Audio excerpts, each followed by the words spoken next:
UNESCO Institute for Statistics and the Global Education Monitoring Report have been working with several countries to set the SDG4 benchmarks for 2025 and 2030 on 7 specific indicators based on their national education plans. And I understand that so far, 3 in 4 countries have submitted the benchmarks on national targets to be achieved by 2030. So this webinar was jointly organized by GCE with the GEM and the UIS to present the national benchmarks to GCE members and demonstrate how they are a key tool for measuring progress towards SDG4. So GCE have been supporting the Global Monitoring Report for years, not only because the report is extremely useful for the entire education community, but also because GCE members always find in the report an excellent source of information for our critical advocacy work. So colleagues, let me now introduce Rifat Sabah. Rifat is the GCE president and will deliver his welcome words. Rifat, the floor is yours, please. Thank you, Werner, and thank for all of you. And really, I would like to thank UNESCO and GCE for organizing this webinar. This subject is very important when we are speaking about achieving the education agenda by 2030. All of us know that in 2015, the goal was to put the benchmarks to each country to be able to follow the progress that each country should achieve. The target that put at that time, it was clear and measurable, actually, and it was putting like that in order to encourage the country to go to develop this benchmarks. The target that has been put at that time, it was suitable for all the countries, and it was put in a way that each country can adopt this target, depend on their context, on their strategic plan, on their ability, capacity, and also depend on their budget and their priority as well.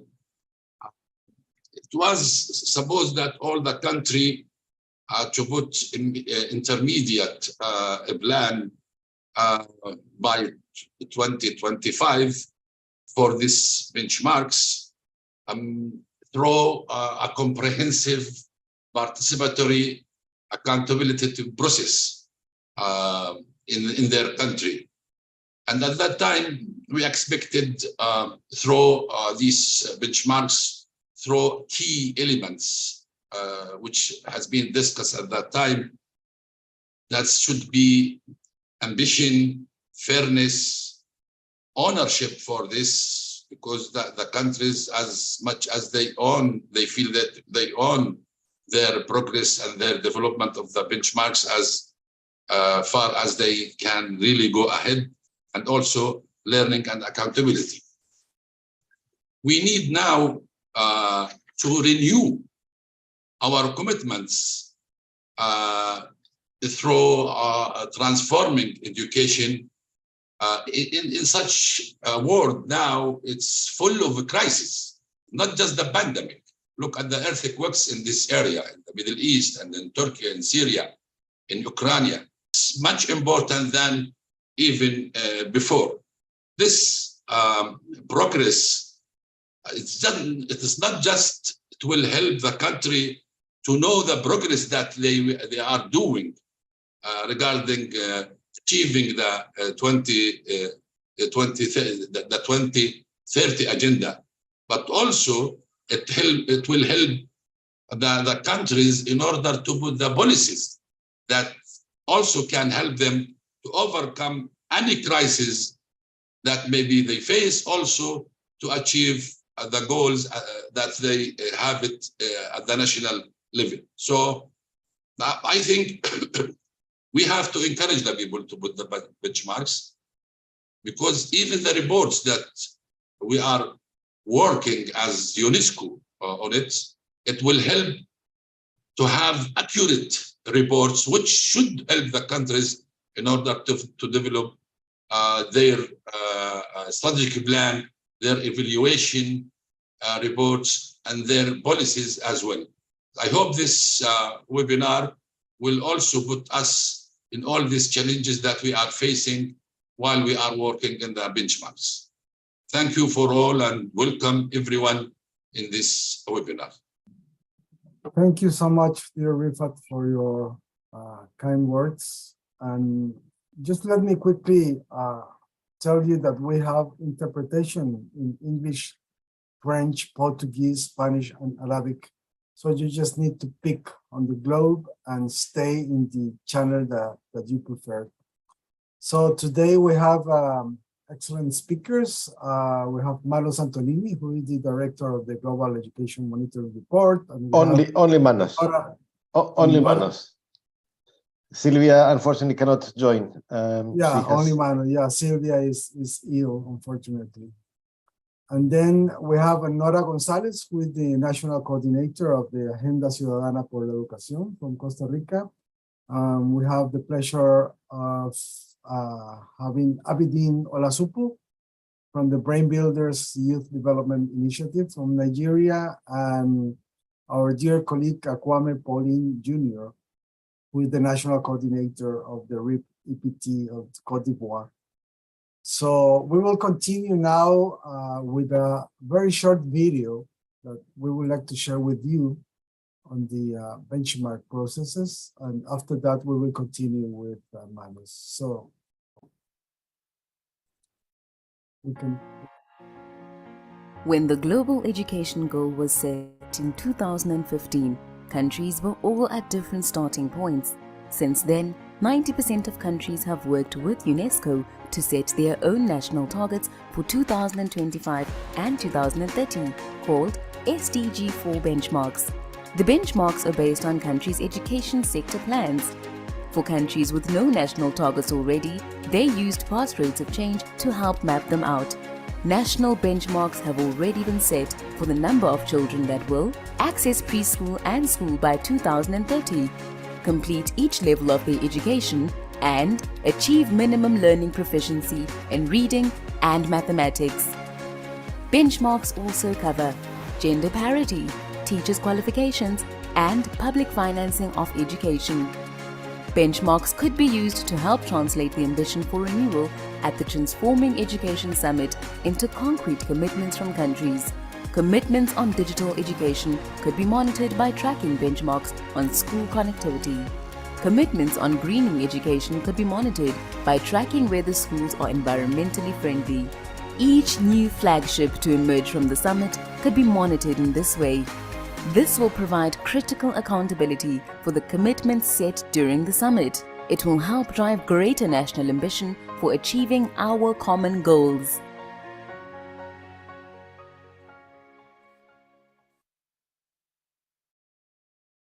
Great, fantastic video. Thank you so much for sharing this. And now we will have the pleasure to listen to Manos. He will explain us why are countries setting benchmarks in first place, and then what do countries' benchmarks show? And Manos will also share a bit of an assessment of links between policies and countries' progress towards their targets in the case of the pre-primary education participation rate. So Manos, the floor is yours for up to 20 minutes. Thank you. Thank you, Werner, and thank you everyone for joining today. Thank you for the support you have given all the years to the report, but also most recently on this particular initiative. Rafat offered his endorsement in the first publication that tried to explain to the international community what this is about. thank you also for all of you who joined from very different time zones. I saw also some people from East Asia, so very much appreciated. And apologies to Jennifer, who listened to this presentation more or less in the same format a couple of days ago at the conference of the Comparative and International Education Society. Let me share my screen. Just a minute, I was getting stuck at that critical moment, to take you through the history and the current opportunities and challenges, and perhaps discuss on that basis your questions and also opportunities for collaboration. So, first of all, the broader framework comes to the heart and the beginning of the Agenda 2030, when the Secretary General in 2014 issued what was called at the time the synthesis report, which was presenting his vision of how the post-2015 development process should be organized. And in one paragraph, he called on countries to embrace a culture of shared responsibility. And we have to remember that, as you know much better than me, that the word accountability or monitoring was not particularly welcomed in that process. Countries prefer to use terms such as follow-up and review. But the Secretary General had called on this culture of shared responsibility and had outlined a series of principles that could support it, one of which was benchmarking for progress. We have not seen that much. There is one famous example to which I will refer later, but the education sector took that invitation seriously. So the framework for action in paragraph 28 had called on countries to establish appropriate intermediate benchmarks for selected SDG indicators that would be indispensable for addressing the accountability deficit associated with longer-term targets. So here you see the word accountability appears in the framework for action several times, unlike in, for instance, the world we want, the Agenda 2030 document. So I will explain, and maybe no need to refer to that last quote, what the process has been. The UIS and the GEM report took this very seriously, and already even before 2019, we started immediately after the monitoring framework of SDG4 was approved, and we started exploring what ways have different parts of the world used to monitor progress in a comparative way. We were particularly interested in the experience that the European Union had, because they had a set of 7 benchmarks that were common for the region, and different countries were contributing to this common shared goal. We tried to see what was the possibility for doing that in all regions of the world, but it was far more complicated in terms of the setup, because different organizations have different members, different emphasis on education, different members that overlap between different regions. So early on, we realized that we could not have a comprehensive regional perspective, although we could bring regional organizations on board, as I will explain. So the first main step was in 2019, when a proposal was made to the Technical Cooperation Group on SDG4 indicators, which is a body that UIS has set up as an intergovernmental body, and GCE is a member of that, to monitor progress, to develop the SDG4 monitoring framework. So 7 indicators were endorsed, and I will explain which ones they were, with the priority being on indicators that for which we have data for most countries, which is really necessary to have proper dialogue, and that they are all relevant for all countries to the extent possible, or at least some indicators would be definitely relevant for some countries, so that there is an interest. In 2020, we were caught a little bit with COVID, but there was the global education meeting that reminded countries of the need to fulfill that commitment that they had made in 2015, and years had passed, but such benchmarks had not been set. By the way, the word benchmark has been used, even though the term national targets would have been perhaps easier, but we already know that we have the SDG4 targets, so that would have been a bit of a confusion. So we adopted a slightly different word, which translates differently in different countries. In, for example, in French and Spanish, we refer to it as points of reference. So a process was outlined of how to move forward, and in 2021 we started consultations. As I mentioned, we explored potential areas of collaboration with regional organizations, out of which in some regions there came a demand to have an additional 1, 2, 3 indicators at the regional level, according to the regional needs and priorities. In the Global Education Meeting in July 2021, there was an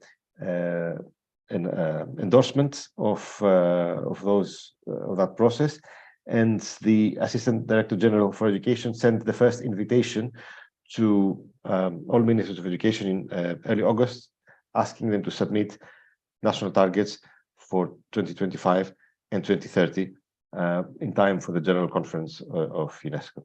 So the first set of national benchmarks was compiled by the end of the year, and it was shared through what I will show, the Global Education Observatory, new gateway that the UIS has established. And in January, so a year ago, we had the first publication where we summarized the progress that had been achieved and the logic of this process. And a second letter was sent by UNESCO inviting ministers to send benchmarks if they had not done so up to that point. And also the seventh indicator, which I will explain, was an indicator on gender parity in upper secondary education completion, was also added to the list because we had not been able earlier to agree which would have been the best indicator to capture the equity perspective. In the middle of the year, we had the high-level political forum, where we felt that there was a need to update the benchmark list with what countries submitted in early 2022. And I will explain later how we have tried to make the benchmarks a key anchor point for the Transforming Education Summit commitments, to which I will come towards the end of the presentation. And that indeed has happened, and the high-level steering committee has now embraced the benchmarking process and made the request to add at least a couple more indicators, or 3, on global initiatives for which a benchmark indicator did not exist. And just a few weeks ago, a month ago, we launched the first progress report, to which I will refer later on. So this is a little bit of the timeline of how things have moved. And here are the 7 indicators, which you also heard in the video. You see that they cover different SDG4 targets, but there are also some gaps in some aspects of the agenda, which are also perhaps more difficult to monitor. But I will come back to that later on. This is the page where at the Global Education Observatory, you can follow the submissions that countries have made, and you can also compare them to the latest value of a country and get a sense of what countries have committed for. In the publication we had in July and September last year, our contribution to the high-level political forum and the Transforming Education Summit, you'll find in the annexes the submission status by country and by indicator. I mentioned 7 indicators, but as you see from the larger number of columns, several indicators are available at different levels of education. So, for instance, the out-of-school rate is monitored for children of primary school age, adolescents of lower secondary school age, and youth of upper secondary school age. So there are more values that countries are submitting, and you can find the targets to which they have committed in a second annex, as well as on the online page of the Global Education Observatory. Here, a summary of what countries have done so far. You also heard Werner, 3 and 4 countries have submitted. 2 in 3 have directly submitted at least some benchmarks through this process, and another 10% are countries of the Caribbean community and the European Union that agreed to contribute the regional benchmarks. In the case of the European Union, these are 3 of the 7 European Union benchmarks for 2030, because the other 4 are in other areas, for instance, digital literacy or higher education, which we don't have in the global framework. In addition to that, we also extensively reviewed documents, national plans that countries had. I have to stress that the invitation that went to countries was not for them to come up with a new random target just because UNESCO asked them to do so. Rather, the priority was for them to set a target or to communicate a target that already existed in the national sector plan. And only where such a plan did not cover that indicator to perhaps set a new one, for which we also provided some support by giving them an indication of what would be ambitious but realistic progress. So in addition to the submissions, therefore, we also extracted targets from national plans that covers another 14% of countries. So they have not submitted, but we have not done anything that they have not committed to their own nation. So it was important to emphasize that these targets are also valid and valuable. And then finally, we have 6% of countries that have plans but without targets, which is happens sometimes, and another 6% of countries where we could not find a national plan. What we have done in that publication last year was to project relative to the baseline for each one of these indicators where countries would be collectively, globally, as a global average, if they achieve the national targets by 2025 and 2030. And you see here that they expect, for instance, if you look at the first column, to make rapid progress towards almost universal pre-primary education enrollment. They expect to make quite rapid progress also in the out-of-school rate, but still, even if the best scenario is achieved, 1 in 6 young people will be out of upper secondary school by 2030. You see essentially a range of rates of progress, but in practically every case, no universal achievement of the goal as we expected in 2015.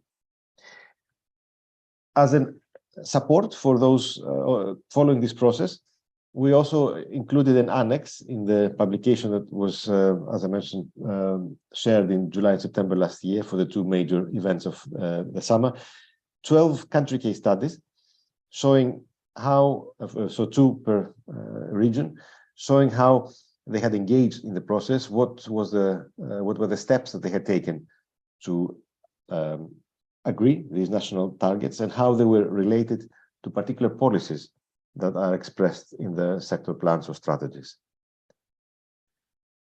And finally, what we did in that same publication was to also propose a methodology of how to monitor progress.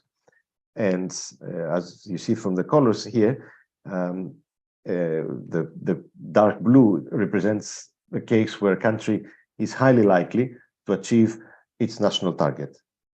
And the lighter blues are representing the case where countries have a lower probability to achieve the national target. The red is the case of countries having moved backwards since 2015. The gray is where they have no benchmark, so we cannot make an evaluation. And then there are 2 gray or white colors used for countries that have not enough data to establish a trend or no data at all. In addition, we also will be reviewing progress towards what we call a feasible benchmark. As I will explain in a minute, some countries have set very ambitious benchmarks, some countries have set very unambitious benchmarks, but we have a sense of where countries could be if they move at the rate of at least fastest 25% of countries historically. So if indeed they make a difference to how they have been progressing in the past and accelerate but within reason, their education development. So that gives us also another opportunity to look at what is happening. And that brings us to the publication in January this year, which is the first progress report on national benchmarks, which we called SDG4 Scorecard. But the use of the word scorecard here is perhaps not similar to what we are used to, where we see country tables from the top to the bottom. As you see from this graph, which is the probability that countries have to achieve their 2025 targets in upper secondary completion, you can find poor countries and rich countries in the top category, because the standard is not the absolute level of the indicator, but the probability that they will achieve the target that they have set. And what informs this assessment is the historic progress rates that we can observe. This is the historic progress rates of the secondary completion rate. At the horizontal line, you see countries grouped according to their starting point. So at the very extreme left, you see countries where the secondary completion is between 0 and 10%. So certain countries in Africa have fewer than 1 in 10 young people finishing secondary school. Moving towards the right-hand side of this axis, you see countries that are very close to the universal secondary completion. And within each of these brackets, we have documented the progress rate of the average country. And you see that countries that are in the middle, so between 40 and 60%, are those that are moving faster. Approximately 1.4 percentage points per year is the average progress rate of the fastest of these countries in the middle of the distribution. So from 40%, so for 50%, you would expect a country in 1 year to move to 51.5%. But within each bracket, there's a range. As you see, some countries moving much faster than others, and some countries even regressing because the bullets are below the horizontal line. So at the fastest level of progress, you can find countries moving with 2 percentage points per year. But we know more or less what is feasible and what is not feasible. Let me explain also a little bit about the quality of the benchmarks that we have seen. And I will compare in this graph what countries have set, which is in the horizontal, on the vertical axis. These are the national targets that they have set. Whereas on the horizontal axis, it's the targets that we believe would have been fair to expect countries to achieve. And as you see, the completion rate, most countries are along the diagonal. So essentially, because they know reasonably well how fast they're making progress for this type of indicator, because there's a lot of information, they more or less set targets how one might expect them to. But on the learning targets, you see something slightly different, because you see the dots being quite far from the diagonal. And what you see is essentially countries that are very still have low rates of achieving minimum proficiency in reading and mathematics tend to be quite overambitious. They set very, very ambitious targets for 2025 and 2030. Whereas countries that are already start from a high level tend to set targets that are under-ambitious. And that's perhaps justifiable in the sense that they know a little bit more the situation. And we also know that it is in richer countries where learning rates are actually slightly declining for all sorts of reasons. But that brings me to an important point, which is to say that the process of setting targets through the benchmarking is not just about accountability, as I will explain in a minute, but it's also about understanding better how to set targets and how to know what is feasible and how countries can get committed to feasible, if ambitious, targets. And that brings me to the point of linking our work of monitoring with policies, because it's listing countries in terms of their progress would only be the beginning of the conversation and not, as we often do, the end. The plan is to have one of each of these 7 indicators reviewed in a bit more depth every year. And we started with the early childhood participation rate, where the data are more complete. And we could start from that example. And we looked at 3 policy issues that we felt were very important. The first is legislation. And that's, I know, is an issue dear to your hearts as well. Unfortunately, as you see from this graph, the number of countries that guarantee at least some years of, at least 1 year of free pre-primary education is not very high. 1 in 2 countries still do not guarantee a single year of free pre-primary education. And you also see that over the last 10 years, the progress has been very, very slow. Just 16 countries added at least 1 year of free pre-primary education in the legislation. But on the right-hand side, you see that when countries do that, this does make a difference for all sorts of reasons. So we have the examples of Armenia, Azerbaijan, and Uzbekistan, where we see that the introduction of a law that offered some years of free pre-primary education led to substantial increases in participation. The second policy is financing. Perhaps that also is very dear to your heart and goes without saying, but it's also important to dissect the information.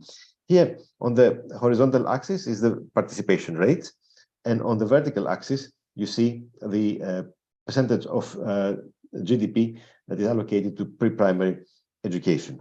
We don't have information for too many countries, but it's about 80 countries, which is good enough to get a sense.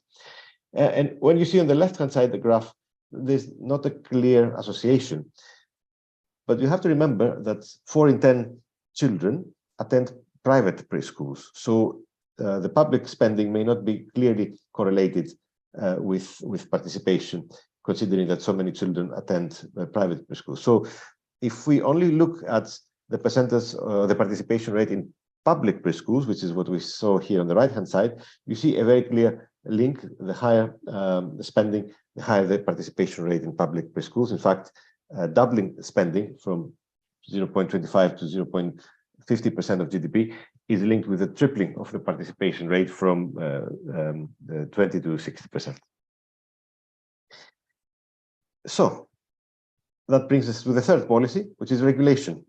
You are probably familiar with the fact that the last GEM report focused on non-state actors, and as part of the peer website country profiles, we documented how countries regulate private provision at different levels of education, including early childhood. And on the left-hand side, you see how countries tend to, almost everywhere in the world, regulate issues such as who is allowed to open a private preschool and what will happen if they violate the rules and they need to be closed down. So all more administrative procedures. But far fewer countries regulate equity and quality issues. And on the right-hand side, we see that countries that do have more such regulations focusing on quality and equity also are associated with higher levels of participation. So, for instance, countries that have regulated some subsidies for tuition fees for those who attend a private preschool have a higher participation rate by about 15 percentage points.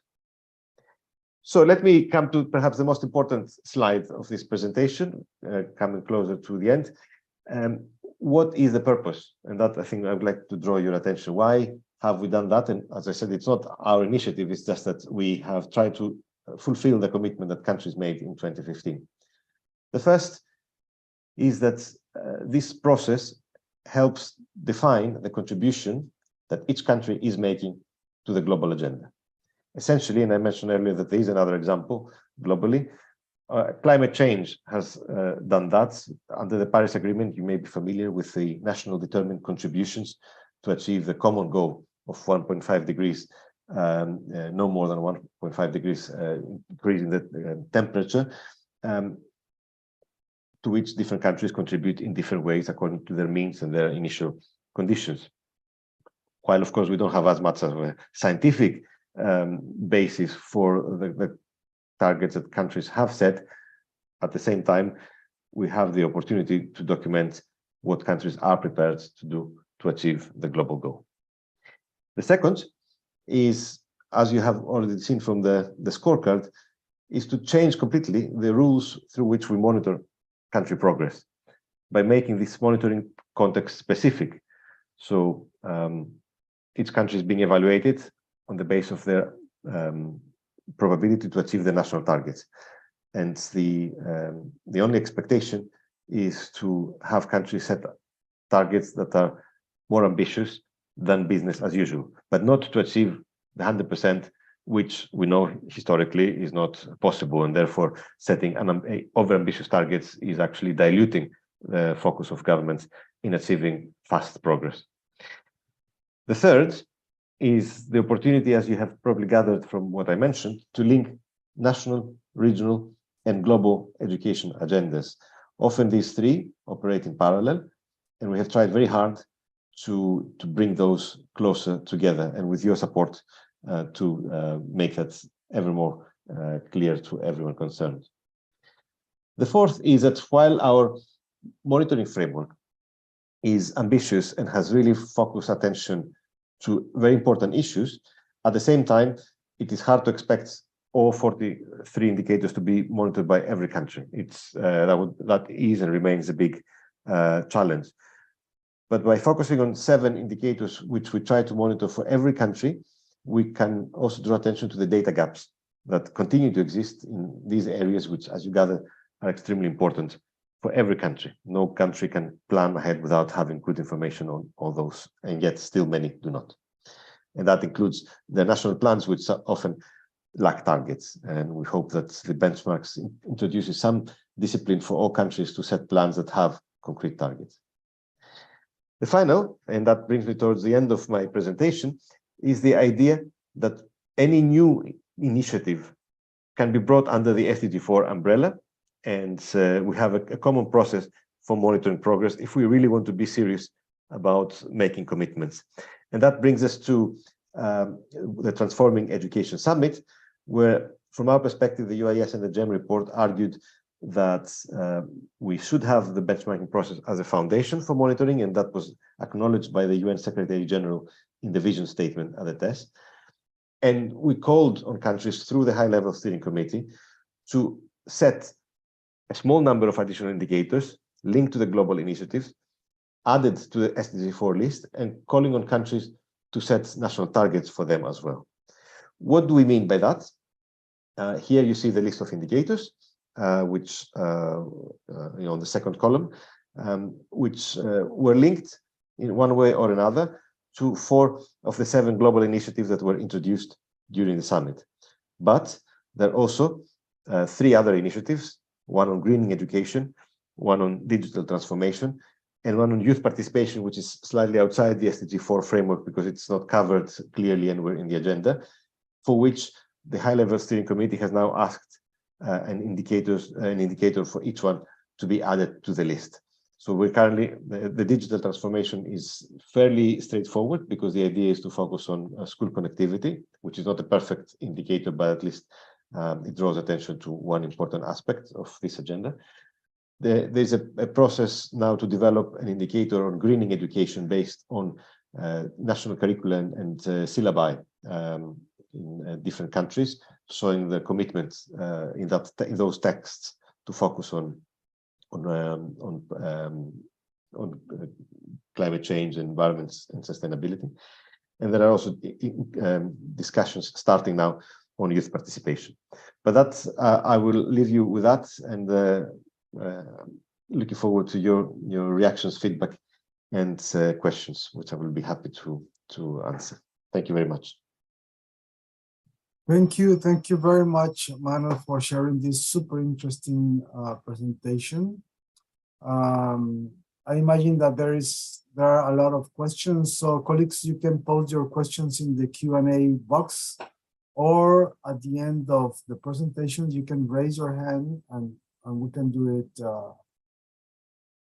in person. So thank you again, and just to let you know that the Manuel's presentation, as well as the links on the document he mentioned will be shared with you via email. So you will have all this information in your mailbox as well.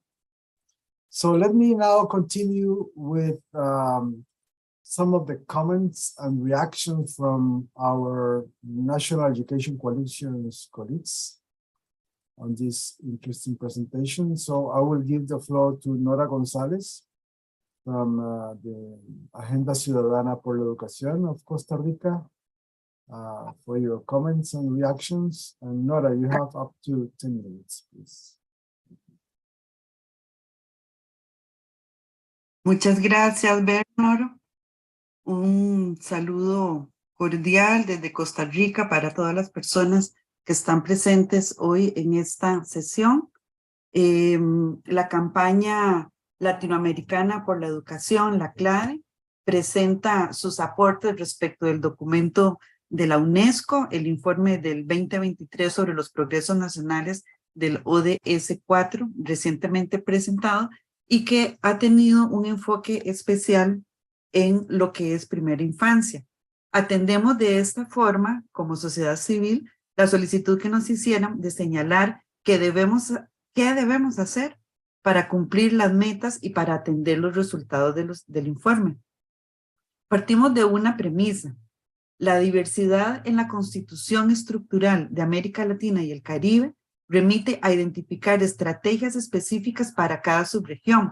Sin embargo, este documento que estoy presentando parte del hecho de que la región se caracteriza por una gran desigualdad multivariable, una gran desigualdad económica, inestabilidad política y precarización de las poblaciones originarias, así como de aquellas que fueron traídas en migración forzada desde otros continentes como África y que hoy pueblan mucha de la región caribeña y del Caribe y del continente también, y que pertenecen y que lograron su independencia y que se constituyeron como Estado-nación. De manera tal que esta premisa estará subyaciendo los comentarios al reporte de la UNESCO.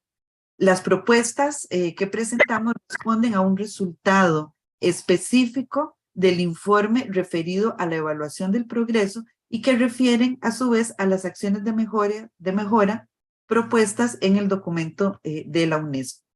Las propuestas las hacemos en dos líneas específicas, sobre el financiamiento de la educación y sobre los datos de medición. Sobre el financiamiento a la educación tenemos lo siguiente. 1.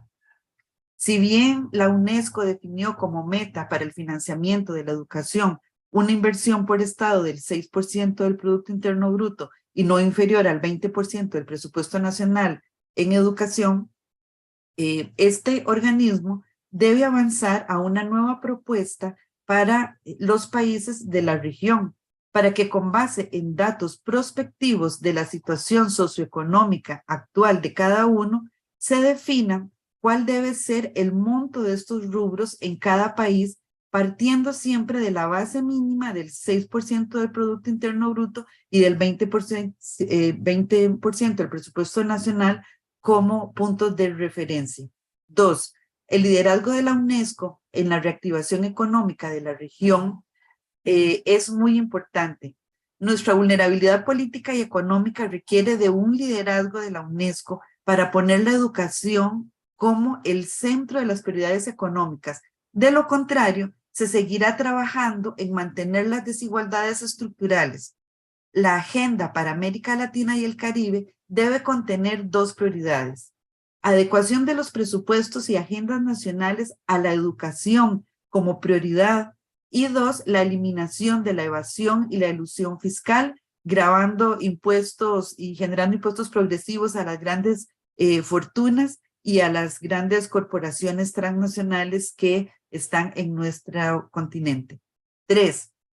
Los presupuestos deben contener variables e indicadores de medición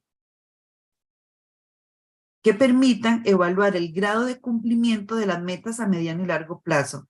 Medir, por ejemplo, la inversión en poblaciones vulnerables como mujeres, menores de edad, jóvenes, adultos mayores, personas con discapacidad y muchas otras más, de manera que se pueda clarificar si efectivamente los estados crean condiciones de acceso a la educación a lo largo de la vida y si esta última responde a las necesidades e intereses de toda la población y si es pertinente en atender las necesidades de toda la sociedad en su conjunto, si la educación es pertinente.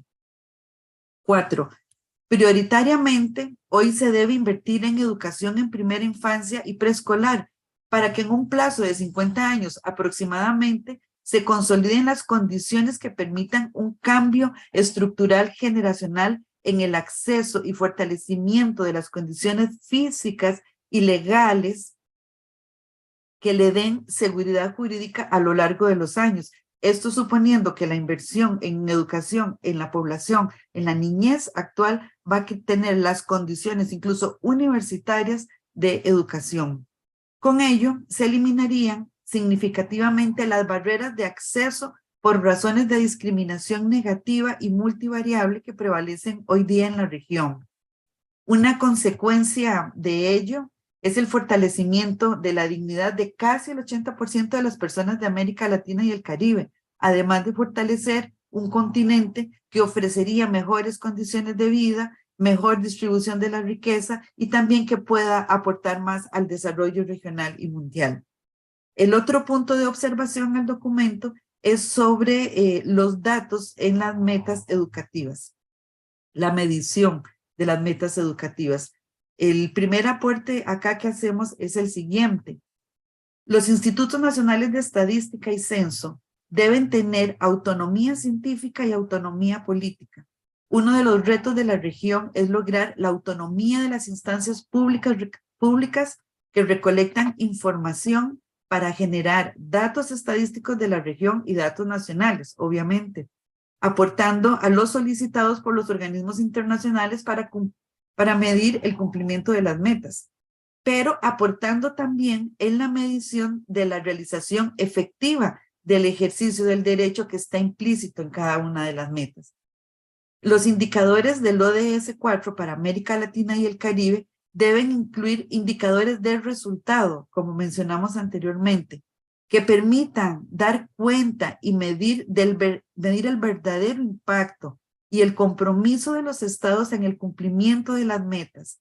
La cumbre sobre la transformación de la educación de las Naciones Unidas del 2022 muestra que los indicadores del ODS4 son móviles y son contextuales. En tanto, a 8 años del cumplimiento de la Agenda 2030, se incluye en este objetivo, en el ODS4, la educación verde, la transformación digital y la participación de las personas jóvenes. Por ejemplo, las poblaciones más afectadas en acceso a la educación, según este informe de la CEPAL, son primera infancia, personas con discapacidad, no este informe, un informe al que hago cita de la CEPAL, son primera infancia, discapacidad y dentro de ellas las mujeres. De manera que los indicadores de cumplimiento de esta meta y del ODS4 deben medir la cantidad de programas, la distribución territorial y poblacional y el presupuesto de los programas que se impulsan, de manera que puedan medir los logros en relación a la situación inicial de intervención. 3. Sobre la pretensión del informe de animar a los países a establecer más objetivos y sus vínculos con la política, eso está en la página 33 del informe, consideramos que los indicadores de resultados por meta deben medir un umbral mínimo y un umbral máximo de cumplimiento de la meta, que incluya a su vez, como dijimos, variables de medición política, más allá de la medición política vista desde el punto legal, sino como la participación de la sociedad civil en el cumplimiento de las metas, en la toma de decisiones, la participación de padres de familia y el estudiantado en tomas de decisiones, en la elaboración de la política pública de educación, la autonomía de las instituciones oficiales de estadística y censos nacionales. También otra participación política es la regulación de los centros privados de enseñanza. ¿Cuáles son las acciones específicas que se toman respecto de la regulación de los centros privados de enseñanza? Y también cuál es la nueva cobertura y los programas que se impulsan para mejorar la educación pública que se da desde los estados. También debe medir si la educación que se está practicando en cada uno de los países genera ascenso social y generar comparación entre lo rural y lo urbano de manera multivariada. Tiene que haber congruencia entre los procesos de enseñanza y aprendizaje y el desarrollo local y nacional. También debe medir el grado de afectación a los otros derechos. Esto es consideramos que es muy importante, que se permita medir el grado de afectación de los otros derechos o de los otros objetivos que no se cumplen ante la insatisfacción de la meta a la educación del ODS 4, que en definitiva tiene que ver con el no cumplimiento del derecho humano a la educación. Finalmente, los indicadores del ODS 4 deben aumentarse, como sugiere el informe en cuestión, con otros nuevos indicadores que midan los problemas estructurales de América Latina y el Caribe. Este es nuestro aporte, y que su valoración permita el examen de la aspiración mínima y máxima de la democracia, la realización del derecho y la vida digna de cada una de las personas que habitan el continente. Para ello deben hacerse mediciones de variables estructurales de una educación pública, estatal, gratuita, laica, inclusiva, diversa, crítica, democrática, dialógica, interseccional, decolonial, transformadora, política y ciudadana, emancipadora, actualizada, antidiscriminatoria, garante de derechos. Y ello porque el problema del incumplimiento de los ODS en la región latinoamericana obedece a un problema estructural que está atravesado por cada uno de los indicadores previamente mencionados. Como punto 4, las variables estructurales no permitirán que un informe de la CEPAL indique que se han alcanzado o que hay una tendencia para cumplir a 7 años plazo en el 2030 las metas 4.3, que se refiere, por ejemplo, al acceso igualitario a la formación técnica, profesional y superior universitaria de la calidad, a la meta 4.5, que habla de la eliminación de las disparidades de género y asegurar el acceso igualitario a todos los niveles de enseñanza, incluidas las personas con discapacidad, pueblos indígenas y niñez, y el 4B, que habla sobre becas universitarias en programas técnicos. Este es el informe de la CEPAL del 2022. Estos datos son contradictorios con uno de los resultados del informe de control para el ODS 4 que motiva este documento. En tanto, este último señala que la tasa de finalización del segundo ciclo de secundaria y la tasa de participación en la educación preescolar en la mayoría de los países de ingresos bajos es lento, que hay una ausencia de datos en estos países y que no disponen de una meta nacional. Además, basta recorrer nuestras calles para saber que los estados de nuestra región tienen una gran deuda con la educación. Como punto 5, hacemos referencia al control ciudadano efectivo con base en datos estructurales de medición para promover un nuevo modelo de desarrollo, como señala uno de los resultados del informe de la misma CEPAL. Como punto 6 y final, señalamos variables estructurales que permitan hacer un análisis prospectivo del cumplimiento de las metas de acuerdo a lo que, abro comillas, de acuerdo a la velocidad del progreso de cada país, como indica el informe en análisis de la UNESCO. Muchas gracias. Muchas gracias, Nora, por esta interesantísima y súper crítica aproximación al informe. Me parece que has incluido elementos fundamentales que pienso serán de enorme utilidad, no solo para la campaña, sino también para Manos y para su trabajo. Así es que muchas gracias. Thank you so much. So now we will continue with Abidin Olasupo, who is representative of the Brain Builders Youth Development Initiative from Nigeria. So Abidin, you have the floor for up to 10 minutes, please. All right. Thank you very much. And I want to sincerely appreciate the organizers for, organizing this kind of timely event. The event is timely because issues around education is something that we have been discussing globally. We'd like to start my point from the angle of, the gaps that I feel we could work on, especially for the benchmarks. An integral part of what is extremely important for education is the issue of data. Kudos to those who have, worked, but a major challenge is also issue of accountability. Because, for example, if we are talking about the fact that, government across different countries should talk about benchmark, they should report back. The SDG itself is a global commitment to address pressing economic, social, and environmental issues. So regularly tracking the progress towards the goal will help us to hold government, policymakers, and other critical stakeholders accountable for their commitment.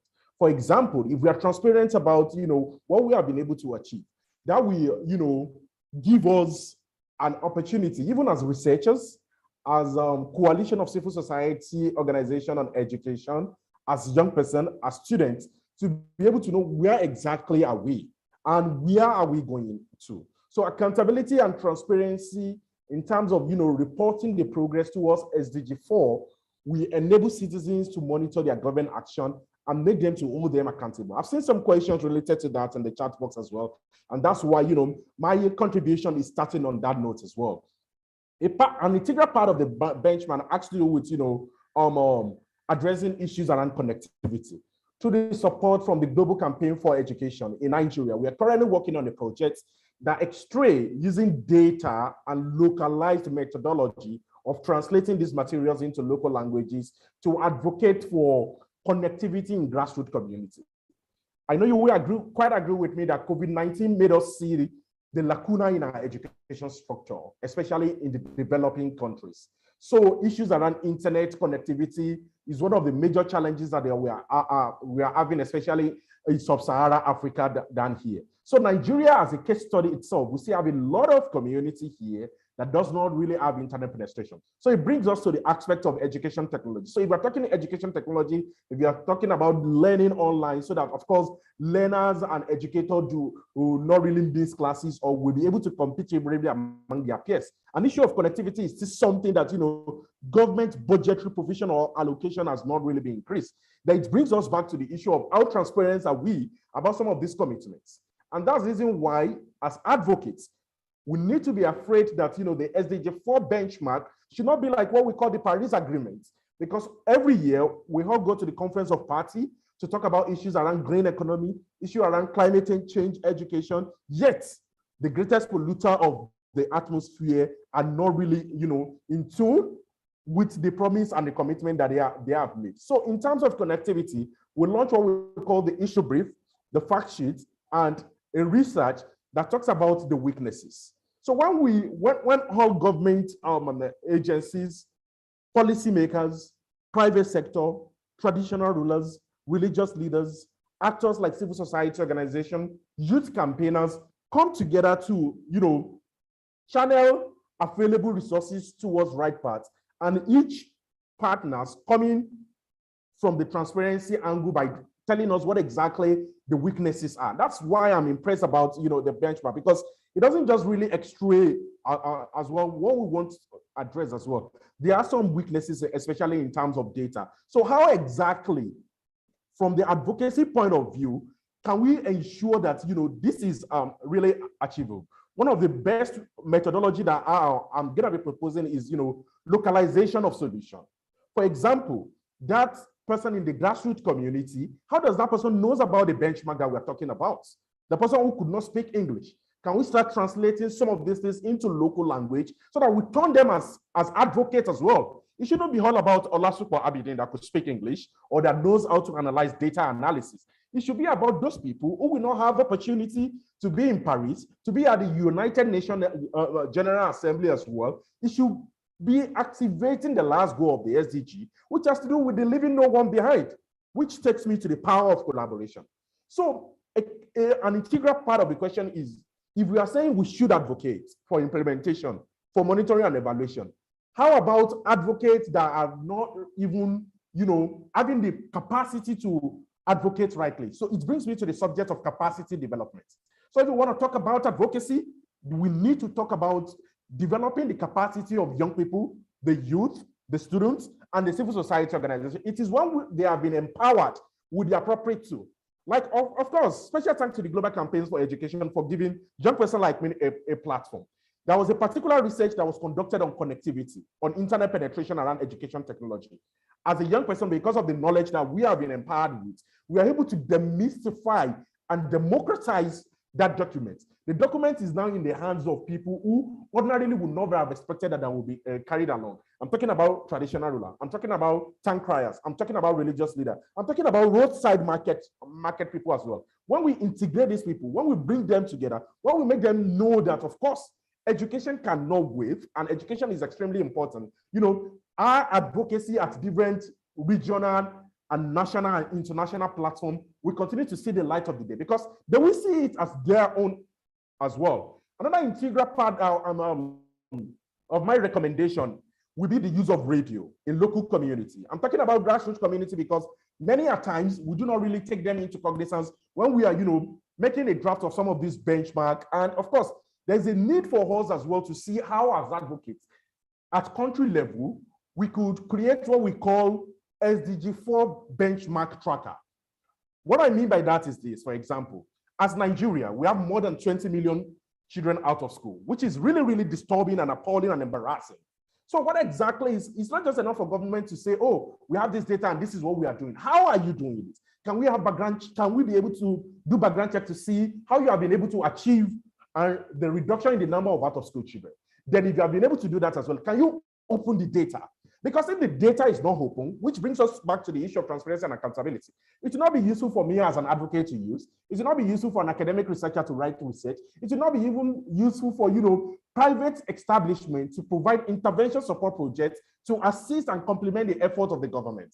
So creating a tracker where everybody have an open access to the database really encourage more people to take the advocacy as their own thing. And of course, give us an idea of, you know, the assessment of how we are achieving what we have been doing so far. Another point is the issue of, you know, integrating the kids into this. Like, for example, 2 months ago, I went into some schools in grassroots community. I started asking them about the SDGs, particularly about the SDG4, the targets as well. Can we start incorporating teaching some of these targets in schools as well? You know, when students get to know it by catching them young, they get to know this is exactly the plan that the United Nations is having for us. This is the exact plan UNESCO is having for us. This is the exact plan that, you know, Global Campaign for Education and a partner is having for us as well. And this is exactly ways to which we can as well make contribution and complement some of these efforts as well and play our part. Because believe you me, the young kids as well who are in school have a role to play as well. We must achieve some of these targets that we have set for ourselves by the end of 2030. Because the young person today will become a leader tomorrow. So if, for example, what happened to the MDGs, I'm afraid, should not happen to the SDGs. You know, we are not able to realize the target of the Millennium Development Goal. That was why we transited into the SDGs. So the SDGs is just having a few years to go now, by 2030 now. So if the younger generation who are currently in schools now are not in tune or in alignment with, you know, the benchmark that we're talking here today, especially as it relates to SDG4, believe you me, we still continue to do advocacy in the next 4 or 5 years without really achieving what exactly could have been achieved and that we could have leveraged on as young person. I will talk about learning best practices as well. And of course, I would like to give kudos to, you know, Manos and his team for that well-detailed, data-driven analysis. You see, when we have data, we'll be able to make informed decisions. Data do not lie. Data will tell you, will give you an idea of this is where we are, this is where we were before, and this is where we are going. So it brings transparency. It gives you in clear terms what we have been able to achieve. So in achieving that, I will talk about resource allocation. If you look at it comparably, and public information on progress towards SDGs can help allocate resources more effectively. Because, you know, all the time when we talk about education, we are talking about increased funding, we are talking about education in emergency, we are talking about leaving no one behind, we are talking about supporting teachers and learners as well, we are talking about democratizing and demystifying, you know, connectivity and internet access, we are talking about, you know, reducing the number of out-of-school children, especially ladies as well. So if we are not taking into cognizance the issue of resource allocation, especially within and between countries, our target will not really be effective. And of course, this can help prioritize investment in areas where, we discover that progress is lagging and ensure that resources are being used efficiently and effectively. So in terms of learning best practice, it is important for us as well to, track progress towards particular SDG4 by providing an opportunities for countries to share their experiences. And, the challenge that we advocates sometimes have with, policymakers is when they attend the United Nations General Assembly, they just conflate data, conflate lies that does not dance in tune with the reality that is on ground in the country. And that's why, as critical stakeholders, we need to start calling for an open conversation around some of these things that are really being achieved. Then, long-term planning is important. The Sustainable Development Goals require a long-term multi-sectoral approach. And, public information on progress can help countries assess their progress and plan for the long term. What I mean by this is the fact that, of course, in the next 3 months, as a country, we need to start asking our leaders, what exactly do you want to achieve among this benchmark of the SDG4 in the next 3 months? How does your budget, your national budget, dance in alignment with the commitment that you have made as well? Then how can advocates, how can civil society organizations, how can youth and students as well help complement some of these efforts by, serving as maybe an eagle eye watch or, offering their professional advisory service to ensure that, this target, this benchmark, this goal is really achieved. And of course, everybody, regardless of their socio-political and cultural belief, are carried along to ensure that, this is really, really achieved. And of course, in Nigeria, from the advocacy part, one of what we do as an organization as Brain Builders Development Initiative is to ensure that before any advocacy happens, we do like what we call a stakeholder mapping. The stakeholder mapping is what will tell us that who are the gatekeepers here? Who are the people that we need to carry along to achieve this goal? After mapping the stakeholder as well, then we craft advocacy messages in a localized way that resonate with people. There's a likelihood that people will support your advocacy if you go down low to the level that they understand.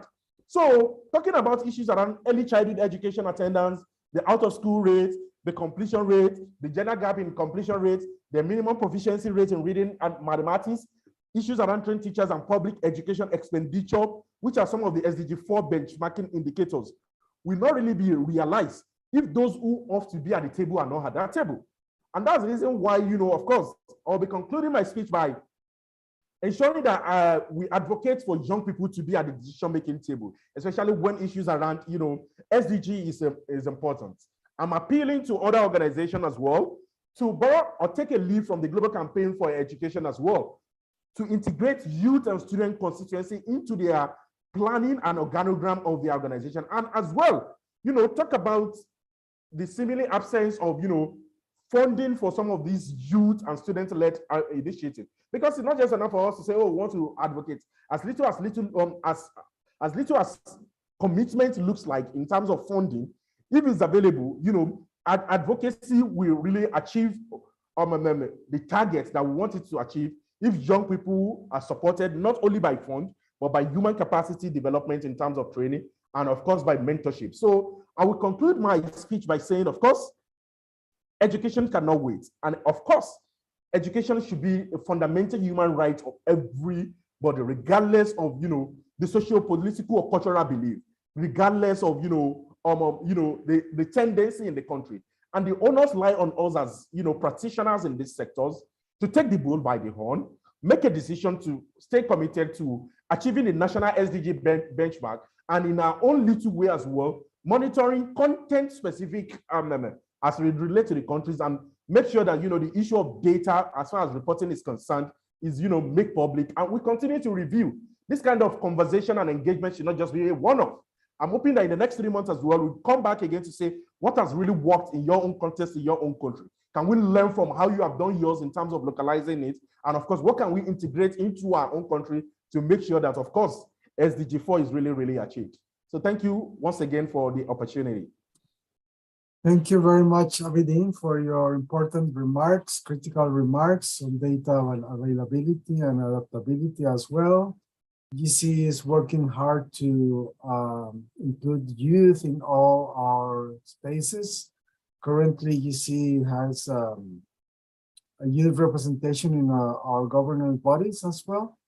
So colleagues, we have to make a very short break as requested by our interpreter. So we will make a 5 minutes break and then we will continue with the last presentation from our colleague from Cote d'Ivoire, and then we will have some space for questions and answers. So 5 minutes break, please. Don't go away.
So, colleagues, I think that we can resume now. Are the interpreters okay?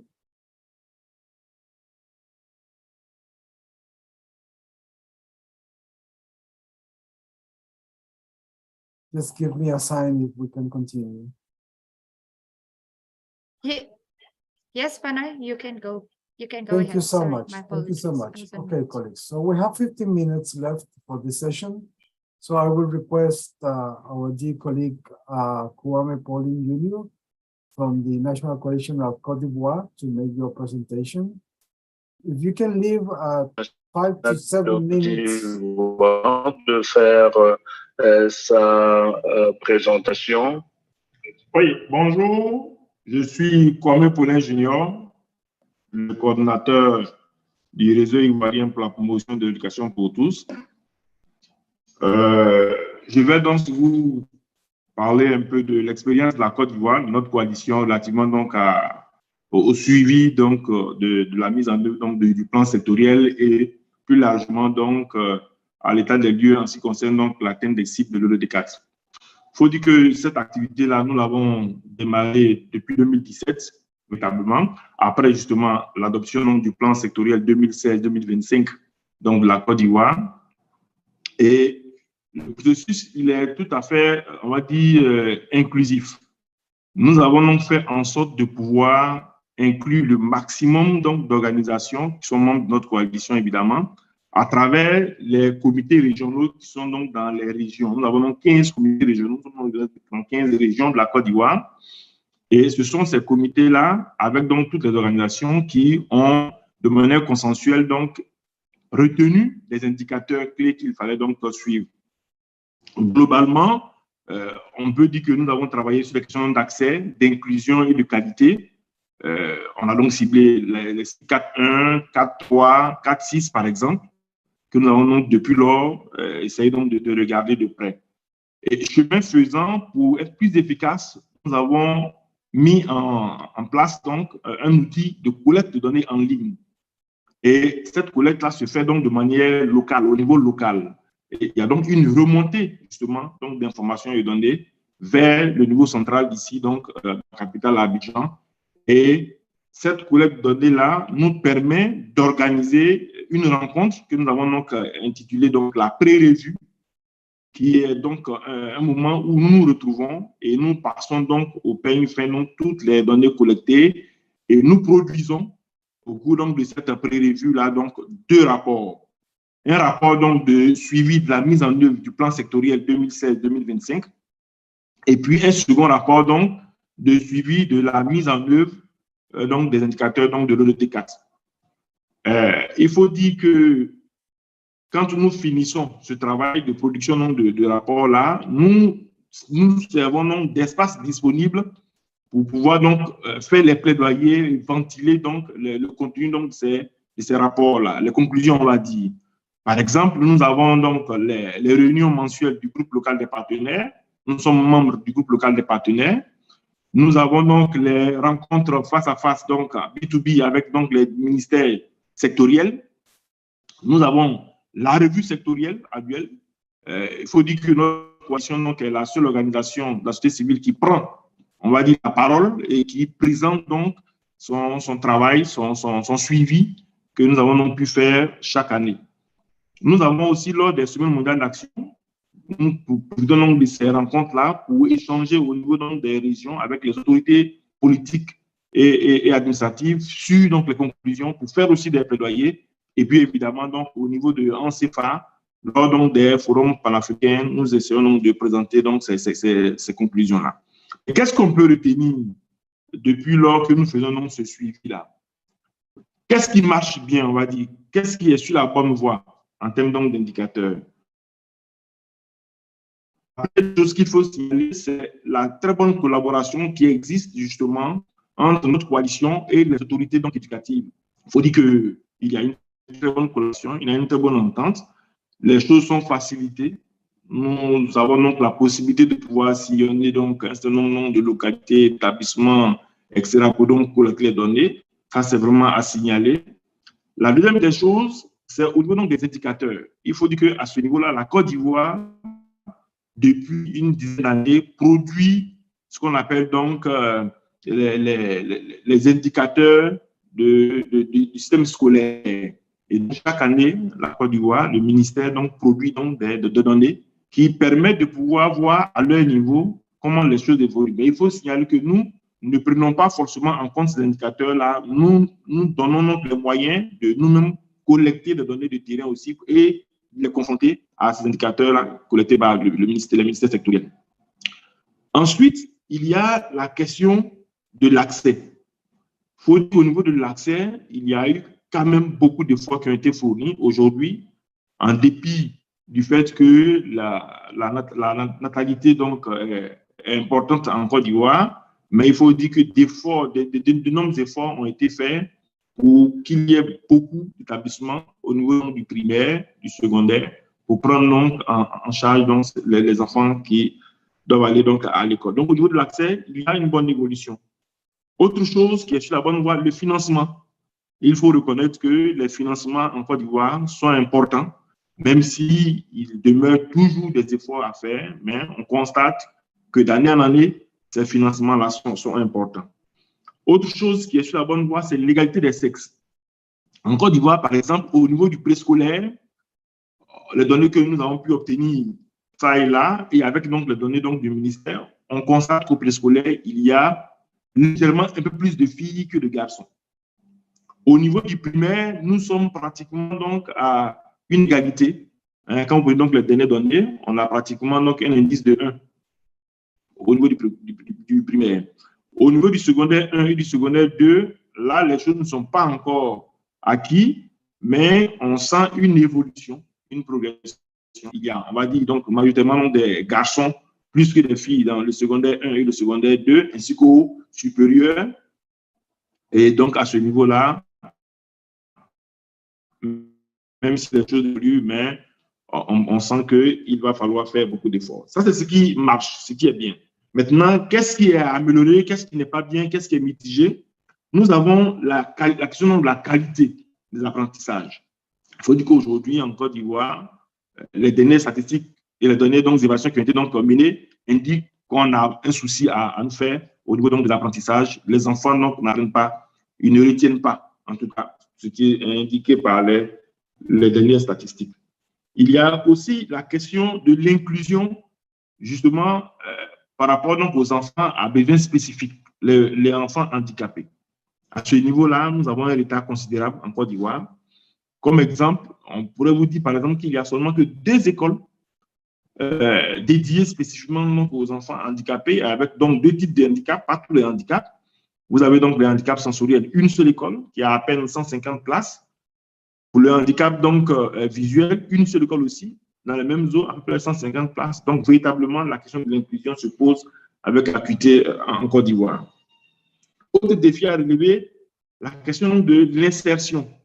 Il faut dire qu'on a un véritable problème d'adéquation entre les formations et donc le marché donc, du travail, ce qui fait que vous avez beaucoup d'enfants qui donc, sortent avec des diplômes qui ne sont pas utilisables, on va le dire ainsi, sur le marché donc, du travail. Et à ce niveau-là, il y a des efforts à faire. Autre effort à faire, c'est au niveau donc, de l'alphabétisation.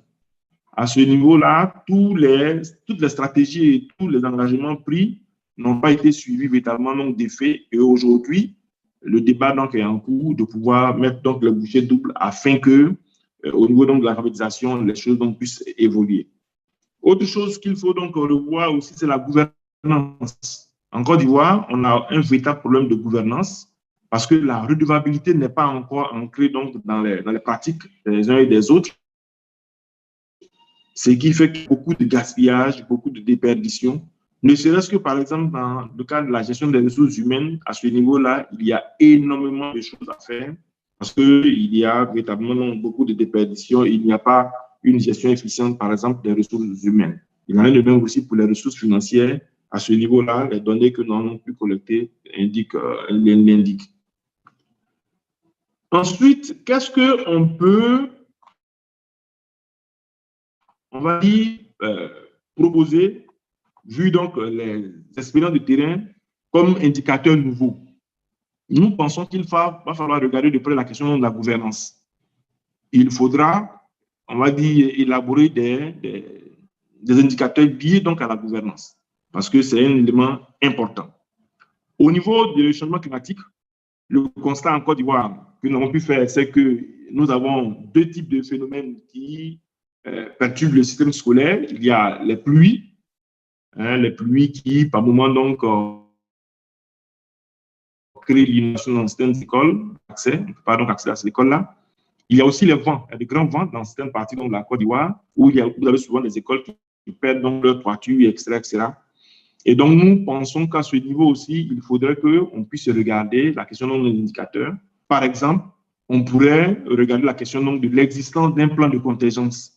C'est important. La Côte d'Ivoire, actuellement, nous sommes en cours d'élaboration du plan de contingence de la Côte d'Ivoire. Nous avons donc un retard à ce niveau-là. Il faudrait peut-être que ce soit donc un élément qui doit être pris en compte. Nous avons aussi la question des constructions scolaires. Il faut que, dorénavant, en construisant les infrastructures, on puisse tenir compte de l'aléa en fonction des différentes régions. Ça aussi, on pourrait donc imaginer quelques indicateurs à ce niveau-là. Et puis, dans les curricula, il va falloir introduire des modules de formation pour la préservation de l'environnement. En Côte d'Ivoire, au niveau du primaire, il y a quelques bribes d'éléments dans les curricula, mais au niveau du secondaire, véritablement, c'est vraiment inexistant en dehors de certaines matières, par exemple, comme les sciences de la vie et de la terre. Véritablement, ce n'est pas quelque chose qui est court. Au niveau de l'alimentation scolaire, ici, le constat que nous avons pu faire, c'est, on va dire, la faiblesse de la couverture du programme d'alimentation scolaire. À titre d'exemple, sur toute une année scolaire, vous n'avez seulement que 18 jours de repas pour les enfants qui vont à l'école. Évidemment, c'est insignifiant.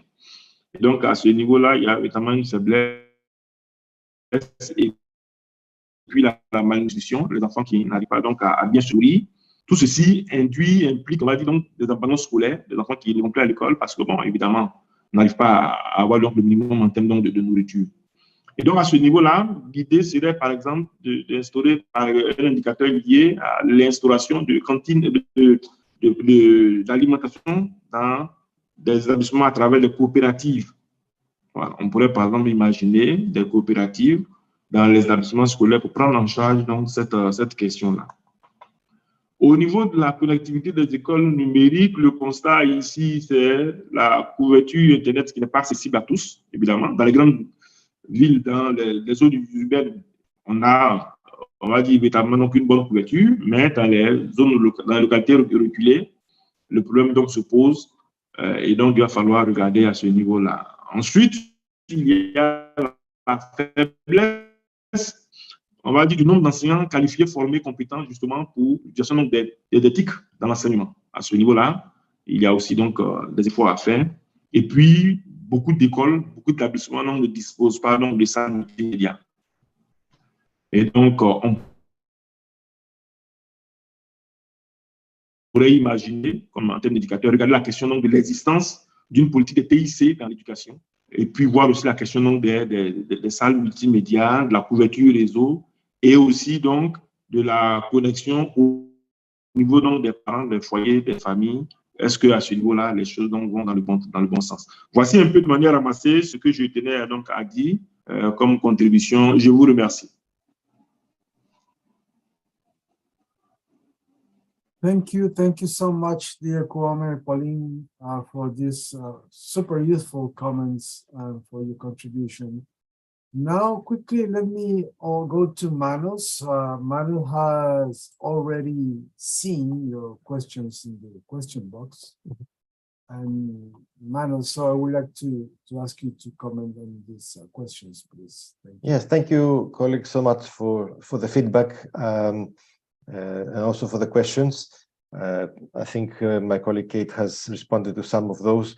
So I'll just try to refer in passing to a few. And I think there will be a follow-up email with the PowerPoint presentation and links to the documents and where you can find what some of you asked, the targets that countries have set and the baselines and the progress. Different publications have offered different pieces of information. So let me start by one of the common questions that comes back and that is how we have captured or tried to capture equity in this process.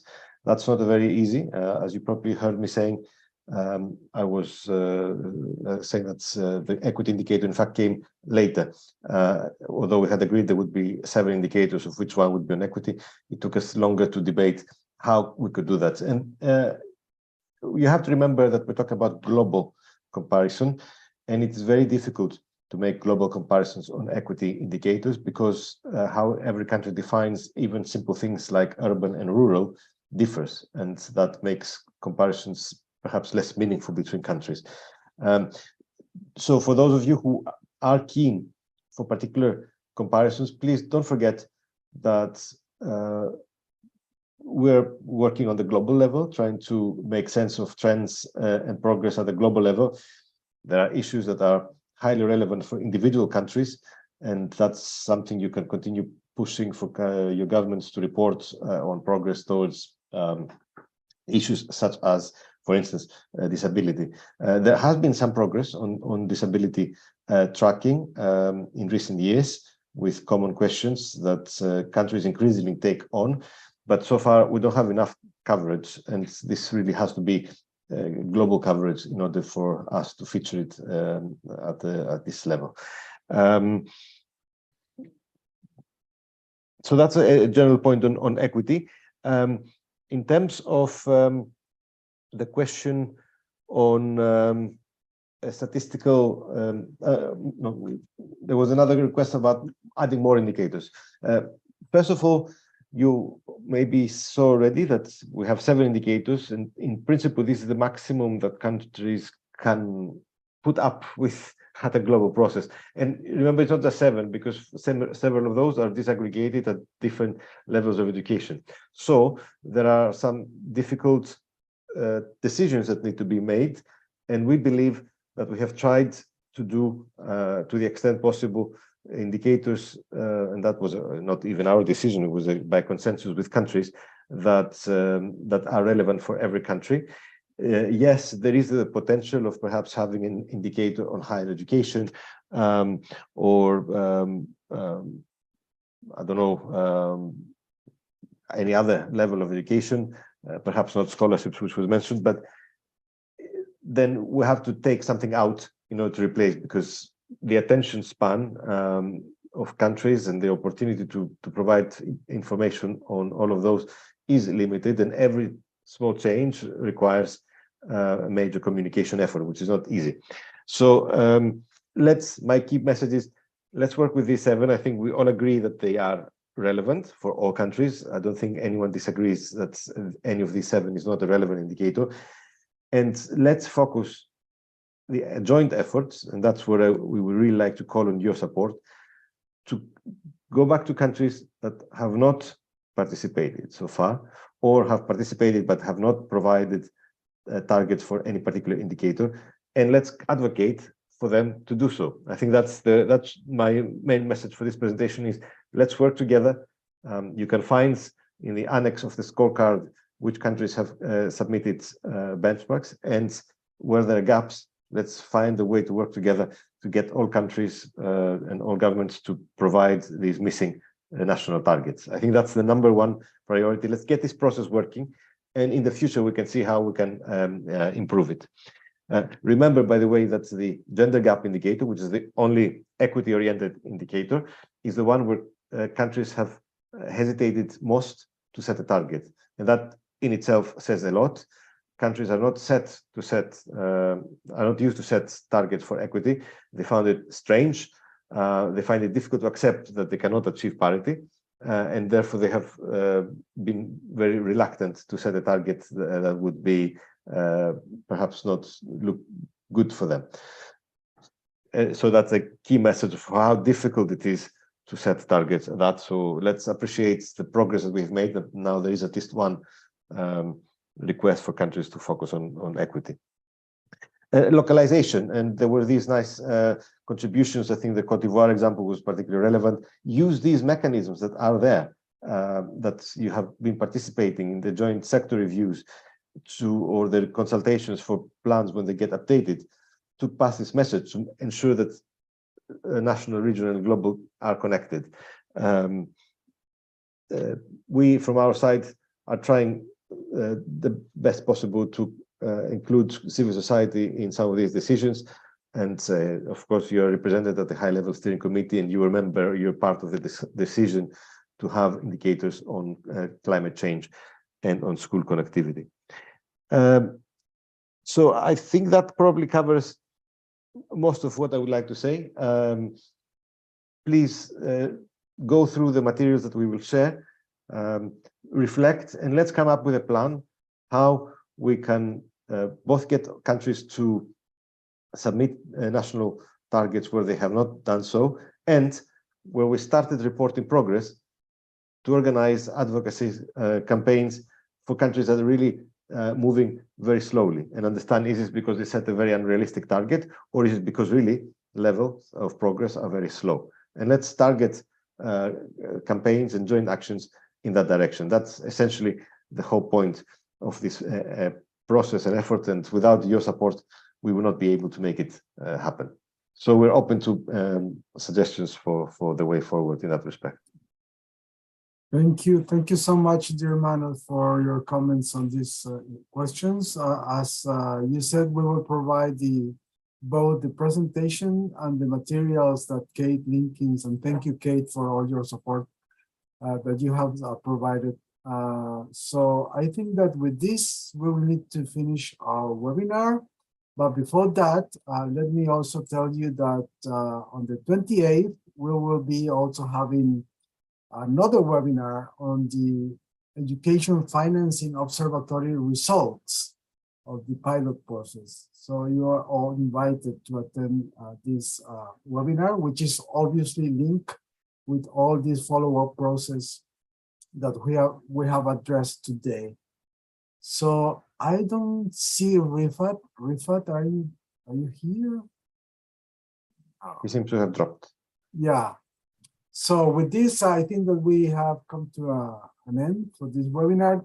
Thank you so much, Manuel. Thank you so much, Kuma, Pauline, Abidin, and Nora, for your fantastic contribution to this webinar. And thank you all for following up this process.